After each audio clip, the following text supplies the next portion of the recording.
타협의 시간. 안, 도, 빈. 1. 온종일 아무렇지 않게 들고 다니던 짐이 새삼스럽게 무거워진 느낌이 들었다는 데는 그가 비몽사몽간에 정신이 돌아왔음을 뜻했다. 그의 축 처진 왼쪽 어깨의 앞뒤 양갈래로 허벅지까지 평행하게 내려와 맞닿아 있는 긴 가방끈과 조그마한 관성에도 힘없이 후들거리던 그의 다리. 이 둘 중 어느 쪽이 지하철의 덜컹거림에 더 크게 흔들리고 있었는지는 모른다.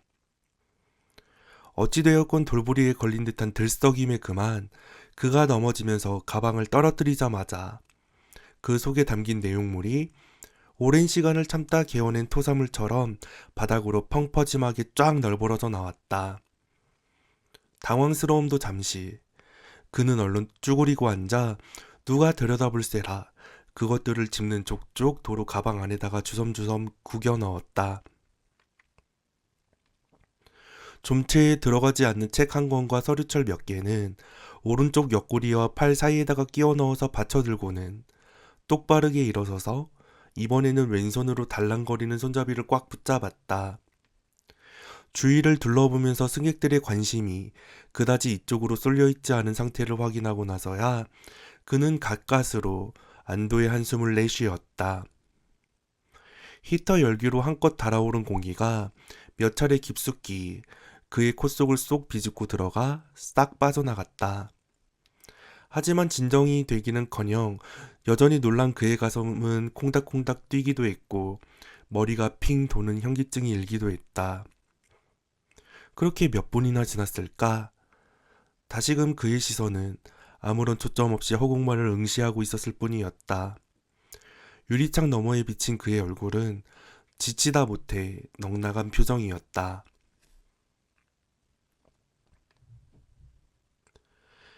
이런 그의 모습을 두고 섣불리 무슨 생각을 하고 있었다고 말하기에는 어려운 점이 있다. 최근 언제부턴가 그에게는 머릿속이 갑자기 멍해지는 현상이 생겼고 그럴 때인 즉시는 어김없이 그의 의식은 흐름이 자연스레 끊어지기 마련이었다. 이러한 증상이 처음 나타났을 때 그는 피곤하면 누구에게나 있을 법한 일이라고 별 대수롭지 않게 여겼다. 그런데 나중 가서는 기억력이 현저하게 떨어지더니 급기야 몇 번이고 간단한 대화에서조차 말귀를 못 알아듣는 지경에까지 이르고야 말았다. 인내의 한계를 넘어서는 상황과 맞닥뜨릴 때면 그에게는 가슴속에서 원망이 울컥 치밀어 올랐는데 그 대상이야말로 말하자면 그가 평소에 친절을 베풀었던 주변 사람들이었다. 만남의 횟수가 줄어들에 따라서 자신의 가치가 평가절하를 당하는 것 같았다고나 할까? 그들한테다가 의도한 대로 상처를 주고 또 의도치 않게 후회하기를 일삼았던 모순된 자신의 행동에 다만 그는 자발적으로 고독해야 할 뿐이었다. 혹시라도 이 모든 게 우울증 약을 복용 중에 있다는 사실 때문이 아닐까? 하고 끝내 의심을 내비쳤던 그에게 담당 정신과 전문의는 예전부터 똑같은 약물을 처방해왔고 단지 이번 일은 취업 준비로 인한 일시적인 스트레스 때문이라고 딱 잘라 말했다. 그가 집 안 한쪽 구석에다가 처박아 놓은 약봉지를 또다시 꺼내 들었을 때는 이미 부작용을 찾아보아야겠다는 의심 따위는 까마득히 잊어버리고 습관대로 알약을 입안으로 잘도 털어놓곤 했던 터였다. 그렇지만 당혹감을 넘어 이제는 무력감을 불러일으키던 이상 증세는 그로 하여금 좀처럼 지나가지 않는 시간을 순간 단위로 쪼개어 살도록 했다. 사고의 공백. 그래서 그는 아직까지도 멍하니 있을 수밖에 없었다고 해야 할까? 그는 수차례 역을 지날 때마다 쉽사리 빈자리가 나지 않은 상황을 지켜보면서 똥단지같이 사회로부터 거부당하는 듯한 억울한 기분에 빠져들었다.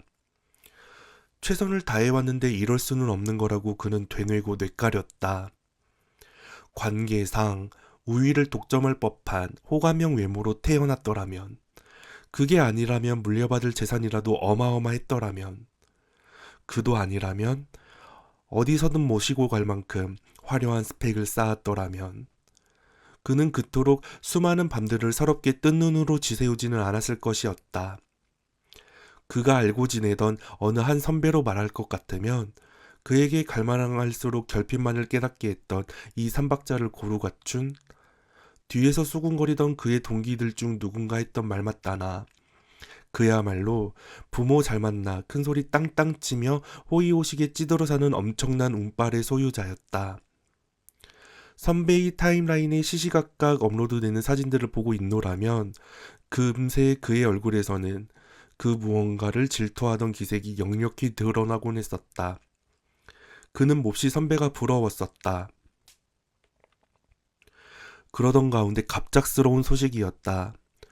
선배는 더 이상 이 세상 사람이 아니었다. 뱃속에서 예리한 통점조차 감지하지 못하는 악성 종양이 선배의 인생을 이리도 허무하게 빨리 집어삼킬 줄 알았더라면 그는 진작에 신앙심이 더욱 깊어졌을지도 모를 일이었다.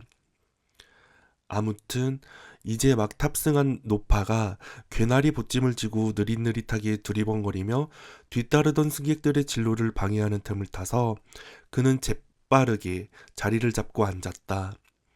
그런다고 누가 비난하는 것도 아닌데 그는 곧바로 두 귀에 에어팟을 꽂은 채로 휴대폰을 꺼내들어 빤히 들여다보는 신용을 했다. 때마침 휴대폰에 남은 배터리가 없어 꺼질 때 생기는 진동이 울렸는데 순간 뭔가 좋지 않은 일이 일어날 것만 같은 불길한 느낌이 그의 뇌리 속을 빠르게 스쳐 지나갔다.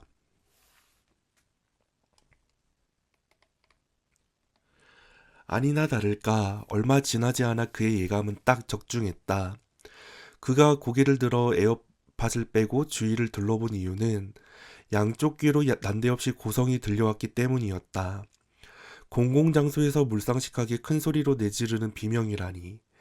게다가 살려달라고 울며 불며 애원하는 그 울부짖음에는 웬만한 사람들이 듣는다면 도무지 어처구니 없고 거부감이 들기에 충분할 만한 비정상적인 느낌이 났다. 그는 단번에 그 목청이 터지도록 고함 지르는 범인이 누구인지 알아볼 수 있었다. 덥수룩한 턱수염에 쭈글쭈글한 눈밑주름이며 이상스러우리만치 검버섯이 핀 오돌토돌한 피부.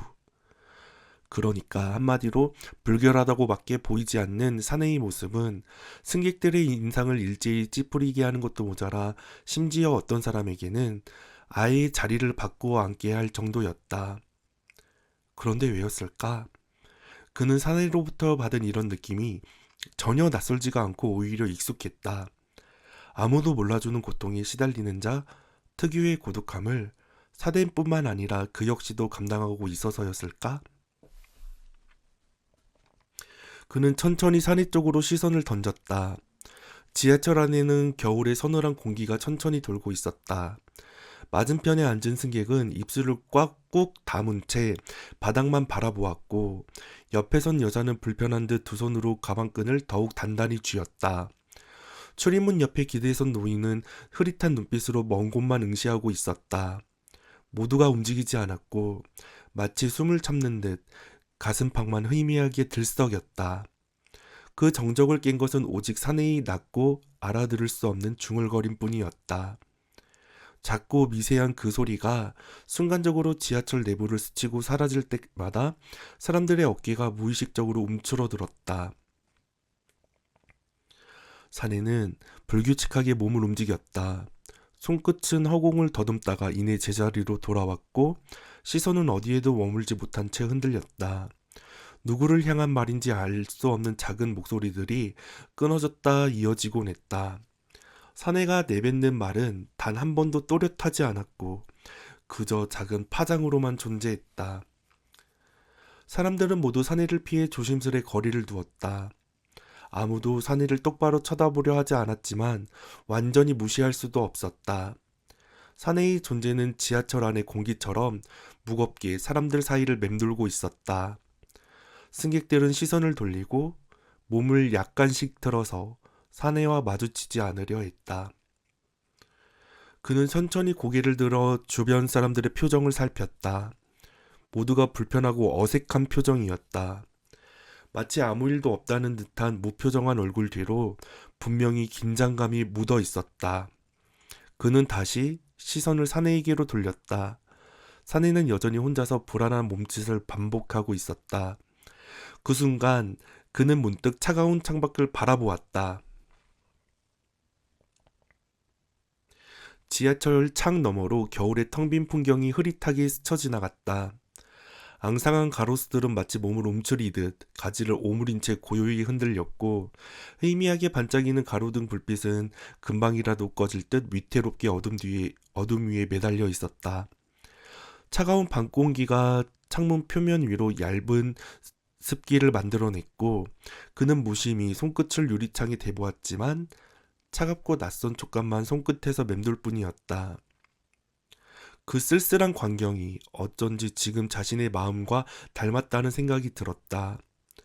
매번 다른 길 위를 달리고 다른 풍경을 스쳐 지나지만 그가 느끼는 감정만큼은 매번 닮아 있었다.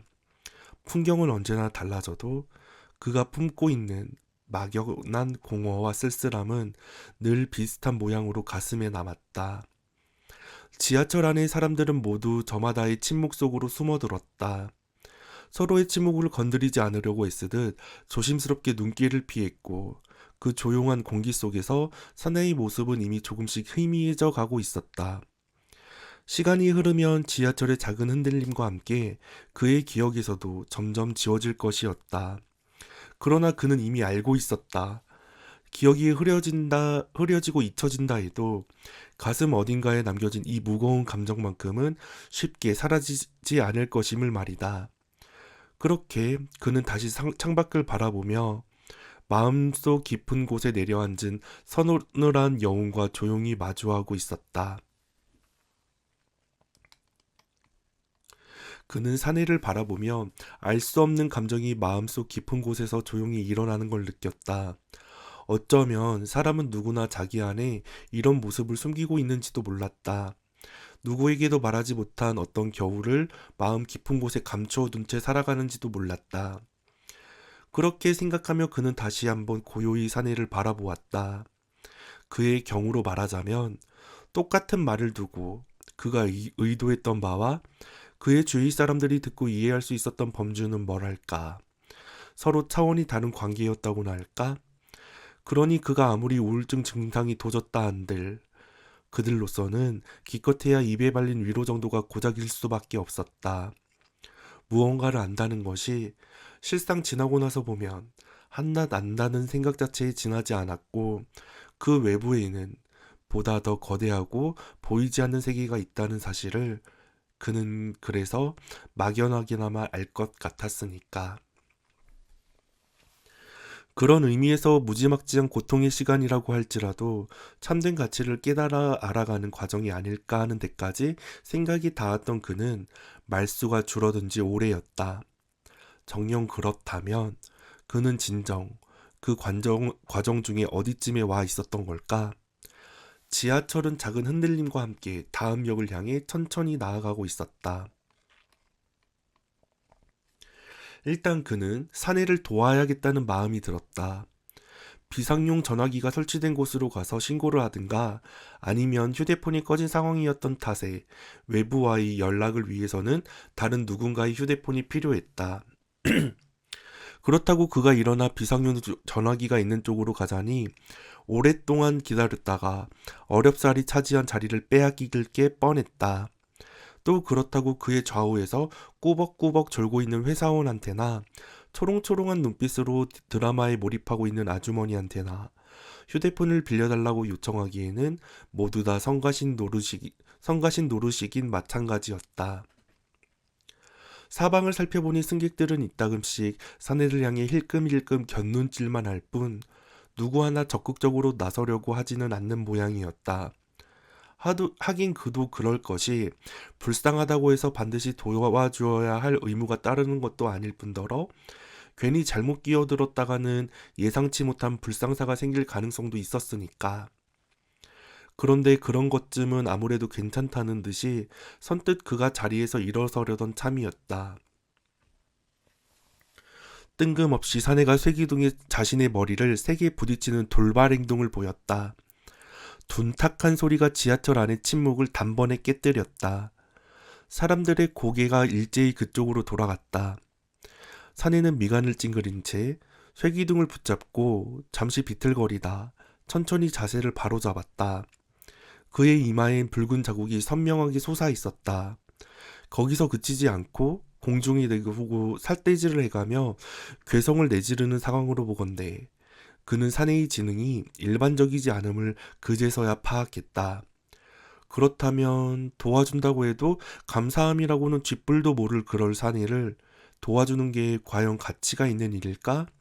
하는 생각이 뒤이어 들자 그는 무턱대고 자리에서 일어서지 못하고 엉덩이만 살짝 떼었다가 다시 붙였을 뿐이었다. 문득 그는 사내를 별다른 대책 없이 무작정 도와주기보다는 그냥 가만히 있는 편이 중간은 가겠다는 변명 같은 판단이 들었다. 잠깐 주저했던 그를 보았는지 맞은편 가장자리에 앉아 팔짱을 끼고 있었던 여대생과 그는 정면으로 눈이 마주쳤는데 순간 어떻게 해서 둘 사이에 어색한 기운이 감돌았는지까지는 굳이 따로 설명이 필요할 것 같지는 않다. 그러거나 말거나 사내는 누런 뻐드렁니를 드러낸 채 혼잣말을 계속 중얼거렸다. 사내는 앉았다가 다시 일어나기를 반복하며 불규칙하게 몸을 흔들었다. 그럴 때마다 주위 사람들의 어깨가 조금씩 움츠러들었다. 사내의 행동이 거칠어질수록 지하철 안의 공기는 더욱 불안하게 가라앉았다. 그 모습을 바라보던 그는 서서히 알 수 없는 두려움에 사로잡혔다. 아무도 사내에게 다가가려 하지 않는다는 사실이 그를 더 불안하게 했다. 문득 사내가 이대로 방치되었다가는 무슨 일이든 저지를 것 같다는 생각이 들었다. 칼이라도 품고 있다가 갑자기 꺼내 휘두르면 어떻게 될까 싶은 상상이 머릿속을 스쳤다. 그 생각이 떠오르자 그의 등골이 서늘하게 긴장되기 시작했다. 그는 숨을 조심스레 고르고 주먹을 쥔 채 사내의 움직임 하나하나를 놓치지 않으려 애썼다. 사내의 행동거지를 낱낱이 뜯어보면서 그는 만에 하나 그런 조짐을 보인다면 위험을 감수하면서까지 손에 잡히는 무엇이든 들고 맞서서 저지해야 하나? 그렇지 않으면 그보다는 안전하게 지하철 맨 끝칸으로 다른 박질 쳐야 하나 하고 고민되었다. 도대체 어떻게 해야 하나 하고 그는 잠시 동안 생각에 잠겼다. 그러고 나서 그 끝에는 사내가 언제라도 돌변해서 여기 있는 사람들에게 위협을 가할 수 있으므로 절대로 도와주어서는 안 되겠다는 어찌 보면 타당하고도 또 다르게 보면 생뚱맞은 결론을 냈다. 그러던 중 문제가 생긴 건 불쾌하고 역겨운 냄새가 천천히 퍼지기 시작하면서부터였다. 처음에는 그저 약간의 불편함 정도로 여겼지만 시간이 갈수록 냄새는 더 짙어지고 명백해졌다. 코끝을 자극하는 매캐한 악취가 지하철 안의 공기를 가득 채웠고 사람들의 표정은 순간적으로 불쾌감으로 굳어지기 시작했다. 이쯤 되면 누가 이런 일을 벌였는지 굳이 확인하지 않아도 분명했다. 틀림없이 사내였다. 이미 수상쩍은 행동으로 사람들의 시선을 붙잡아둔 그는 악취의 중심에서 아무렇지 않은 듯 여전히 혼잣말을 중얼거리고 있었다. 희미하고도 역겨운 냄새는 마치 살아있는 생물처럼 공기 중을 떠다니다가 천천히 그의 몸속 깊숙이 파고들었다. 불쾌한 감각이 속을 뒤흔들자 그는 자신도 모르게 손을 들어 입과 코를 막았다. 그러나 그것만으로는 이미 참을 수 없는 헛구역질이 목구멍까지 밀려 올라오는 걸 막기엔 역부족이었다. 점심때 겨우 넘긴 음식물의 비릿한 흔적이 목구멍 근처에서 위태롭게 맴돌았다. 그는 천천히 숨을 고르며 애써 마음을 진정시키려 했지만 이 불쾌한 상황에서 더는 참아낼 수 없다는 마음이 점점 강해졌다. 그는 눈꺼풀을 몇 번 깜빡이는 일조차 버겁게 느꼈다. 눈앞의 모습이 아지랑이가 피어나듯 어지럽게 흔들렸다. 그는 낮에 면접을 마치고 나왔던 그때처럼 천천히 고개를 숙였다. 무릎 사이에 끼워둔 서류들은 아까 바닥에 떨어뜨린 탓에 심하게 구겨지고 엉켜 있었다. 종이 10대장쯤엔 검은 얼룩까지 선명히 묻어 있었다. 그 틈에서 유독 진한 발자국이 찍힌 수학 문제집 하나가 빠져나왔다. 흐릿했던 시야가 서서히 또렷해졌다. 더러워지고 엉망이 된 문제집 표지가 그의 눈앞으로 천천히 들어왔다. 그는 조용히 숨을 내쉬었다. 봉사활동 겸 고등학생들에게 미분과 적분 과목을 가르쳐 오면서 요 근래 들어 부쩍 작게 그는 풀이 과정이 막히곤 했다. 절박한 아이들의 얼굴에다 대고 차마 괜찮은 척하며 얼렁뚱땅 가르칠 수는 없어서 그가 할 수 있었던 말이라고는 주체적으로 이끌어가지 않는 순간이 발산한다면 최종적으로 끌려다니는 삶에 수렴할 수밖에 없다는 꽤나 그럴싸한 면피용 조언 이외에 또 무슨 말이 있었던가. 하필이면 그 존재 자체로 꺼림칙한 사내를 보면서 어설픈 동정심이나 허영심이 들끓어 나대는 일반인들의 봉사와 전문 교육을 받은 관계자들의 보살핌하고는 차이가 나는 법이라고 했던 전담 교수의 말까지도 어떻게 해서 그의 귓전에 맴돌았는지는 모를 일이었다. 그때만큼이나 얼굴색이 어두워진 그는 한시라도 빨리 집에 가서 쉬고 싶을 뿐이었다.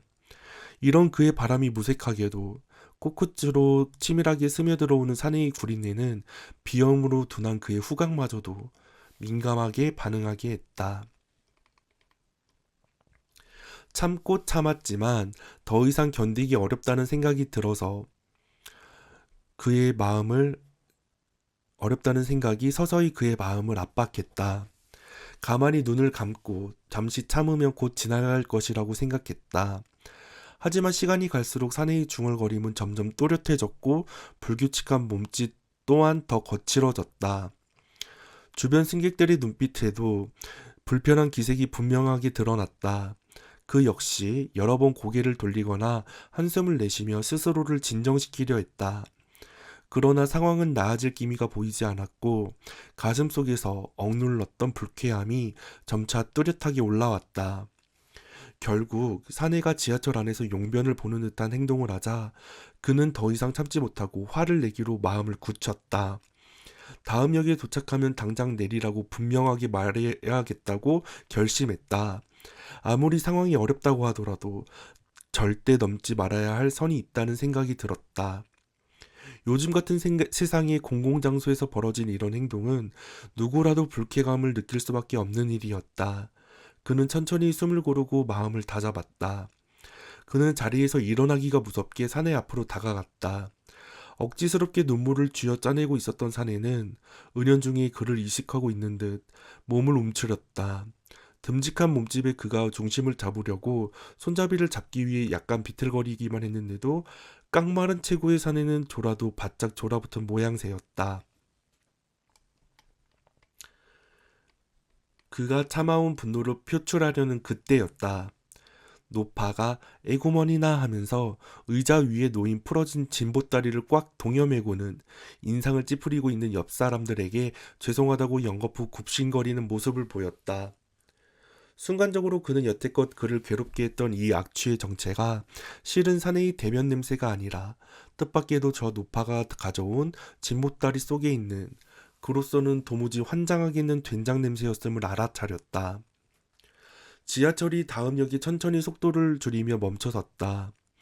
문이 열리자마자 노파는 괴나리 보찜을 급히 끌어안고 서둘러 빠져나갔다. 마치 누군가에게 들키지 않으려는 사람처럼 그녀의 걸음은 다급하게 보였다. 곧이어 사람들의 발걸음이 한꺼번에 쏟아지듯 밀려들었다. 다양한 표정과 낯선 얼굴들이 서로 스쳐 지나가며 빈자리를 빠르게 채워갔다. 누군가는 피곤한 눈으로 조용히 자리를 찾아 앉았고 또 다른 사람은 서둘러 어딘가 빈 공간을 향해 몸을 밀어넣었다. 금세 지하철 안은 사람들의 체온과 옷깃이 뒤섞이며 어수선한 온기로 가득 찼다. 조금 전까지 텅 비어있던 그 작은 자리 역시 처음부터 누군가의 자리였던 것처럼 자연스레 다른 이의 채취로 스며들고 말았다. 그는 잠시 머뭇거리다가 원래 앉았던 자리로 돌아가기를 포기했다. 결국 그는 그 자리를 돌아서서 차가운 유리창을 바라보며 쇠기둥이 기대어 섰다. 유리창 밖으로 진눈깨비가 흩날리고 있었다. 도로 위로 자동차들의 빨간 불빛들이 서로 부딪히지 않고 흐르는 적혈구처럼 조용히 제 갈 길을 가고 있었다. 도로변의 화려한 네온 사인들은 밤거리를 애써 비추느라 피곤한 눈처럼 붉게 충혈되어 있었다. 언뜻 보면 도시의 모습은 아름답고 안정적이었다. 그러나 너무나 완벽하게 정돈된 도로와 규칙적인 신호등의 움직임을 바라보고 있으면 문득 낯설고 외로운 느낌이 들기도 했다. 모든 것이 매끄럽고 가지런하게 움직이는데도 그 속에 자신이 들어갈 자리는 보이지 않았다. 마치 유리창 너머로 풍경을 바라보는 것처럼 손을 뻗으면 닿을 듯한 가까운 거리에도 도무지 닿지 않는 간격이 느껴졌다. 그는 가끔 이렇게 완벽한 질서 속에서 오히려 더 외롭다고 생각했다. 지하철이 터널로 들어서자 창밖은 점점 어둑해졌고 그의 시선 앞에는 조금 전까지 보이지 않던 자신의 얼굴이 점차 또렷하게 나타났다. 흔들리는 유리창 위로 드러난 얼굴엔 피곤함과 쓸쓸함이 희미하게 떠올랐다. 그는 조용히 자신의 눈을 바라보았다. 마치 오래전부터 이 순간만을 기다려왔다는 듯 창에 비친 자신의 눈동자는 차분하게 그를 응시했다. 그래, 이제 다른 누군가가 아닌 바로 그 자신이 선택할 차례였다.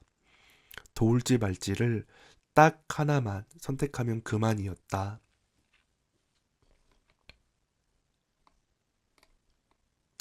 그러나 그는 여전히 고민에 빠져있는 자신을 발견했다.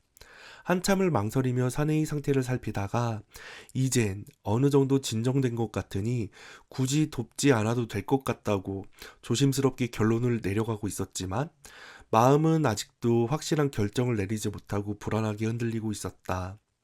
이제 와서 무심히 외면하자니 뭔가 양심의 가책이 느껴졌다.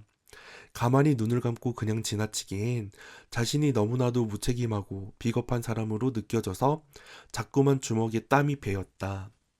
그러나 또 반대로 생각하면 애초에 자신이 직접 나서서 무언가를 할 이유가 없었다.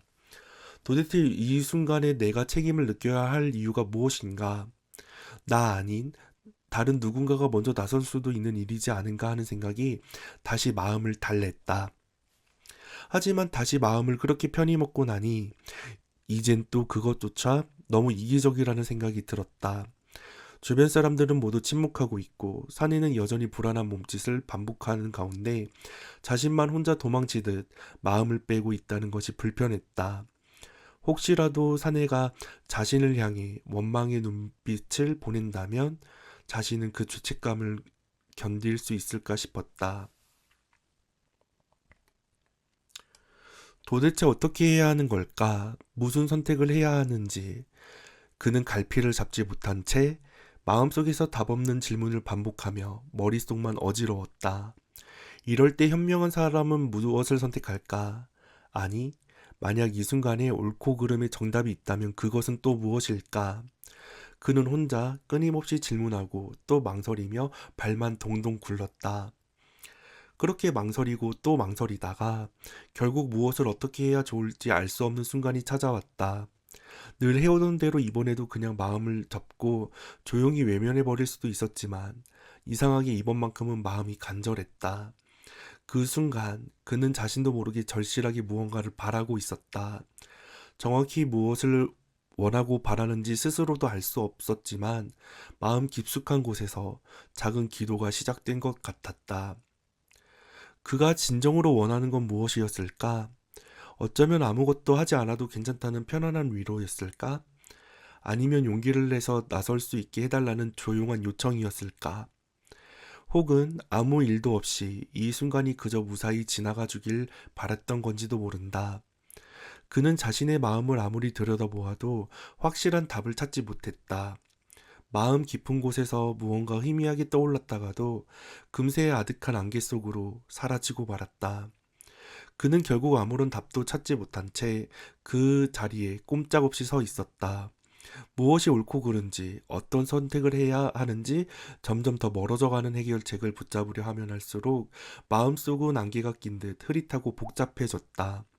자기 자신의 마음조차 제대로 알지 못한 채 그는 끊임없이 되풀이되는 의심과 질문들 사이에서 초조하게 서성일 뿐이었다. 어떻게든 명확한 길을 찾고 싶었지만 뻗어나가는 생각은 매번 제자리로 돌아왔고 결국 또다시 같은 고민과 망설임 앞에 서고 말았다.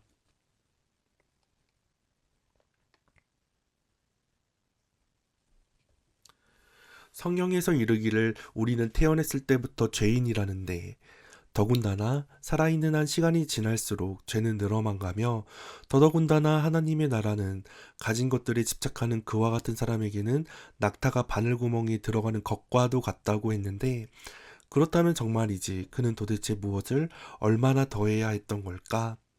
종교의 길은 끝도 없으려니와 언제라도 나아갈 수 있을 텐데 어째서 그는 왜 꼭 지금 당장 선의의 선택을 하려 들었던 걸까?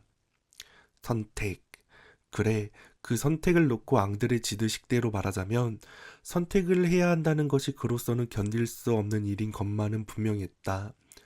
선택이 그에게는 고르는 것이라기보다는 고르지 않는 걸 버리는 것으로만 보였을 테니까 말이다. 시간이 좁다는 것과 하나의 차원밖에 갖고 있지 않다는 사실을 그가 끔찍한 마음으로 깨달았는지까지는 정확하게 알 수 없다. 단지 그것은 폭이 넓다란 어떤 것이 아니라 1차원적인 선에 불과하며 그렇기에 그의 욕망들은 그 선 위를 달리면서 어쩔 수 없이 서로 짓밟지 않으면 안 되었던 것뿐이다.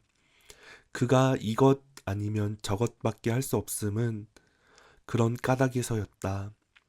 선택이란 영원히 언제까지나 다른 모든 것을 포기해버리는 걸 의미한다고 보았으니까. 수많은 그 다른 것들이 어떠한 하나보다도 여전히 더 좋아 보였던 그였으므로 결정의 시간은 그저 하염없이 오래도록 흘러만 갔다. 어떤 선택을 해야 하는지 끈질기게 저울질한 끝에 마침내 그는 결정을 내릴 수 있었다. 도착역에서 사내를 경찰서에 데려다 주기로 마음을 다잡은 것이었다. 물어봐서 배가 고프다고 하면 근처 음식점에서 저녁 한 끼 정도는 사줄 의향도 있긴 했다. 그러자 그는 마음이 놓였다.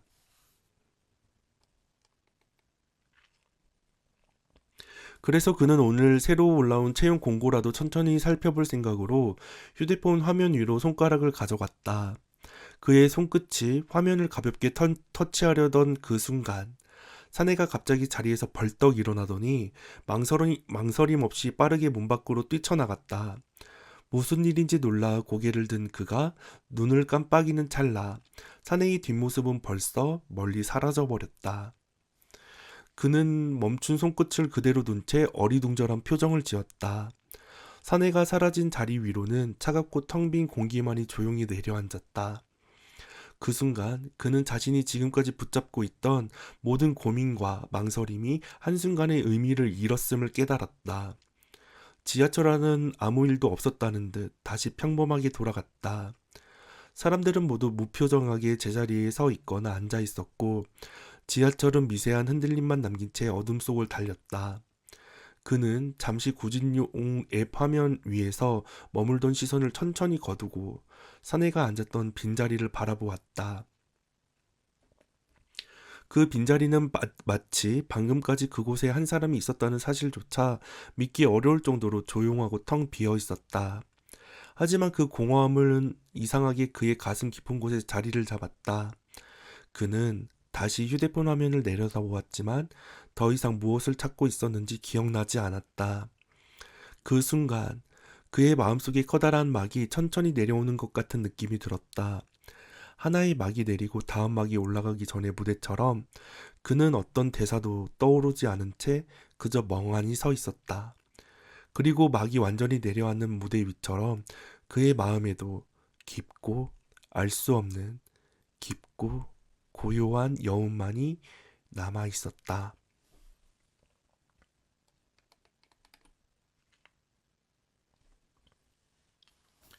2. 이튿날 저녁, 디지털 란지에서 또 다른 면접을 치르고 집으로 돌아오는 길. 그는 마치 가벼운 눈송이처럼 스마트폰 위를 떠다니며 세상의 이야기를 바라보고 싶다. 화면 위로 희망의 이야기가 조용히 번지고 절망의 이야기가 고요히 쓰러진다. 어느 누군가의 평범한 하루는 부드럽게 빛을 띠고 다른 누군가의 슬픔은 어둠 속으로 서서히 흩어진다.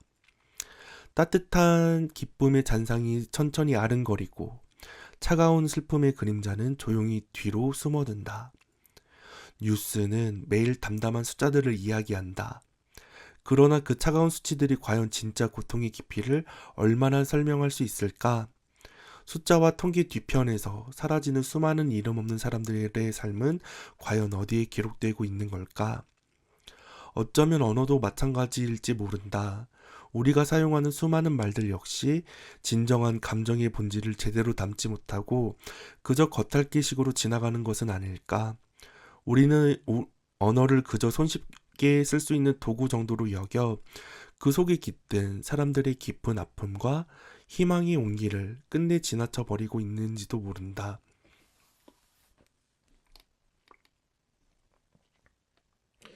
그는 화면을 바라보고 있다. 표면 위에서 가볍게 스쳐가는 말들과 숫자들 너머로 헤아릴 수 없는 수많은 이야기가 조용히 가라앉고 있음을 느낀다. 그리고 자신이 지금까지 바라보던 모든 것들이 단지 그 겉모습뿐이었음을 조용히 깨닫는다.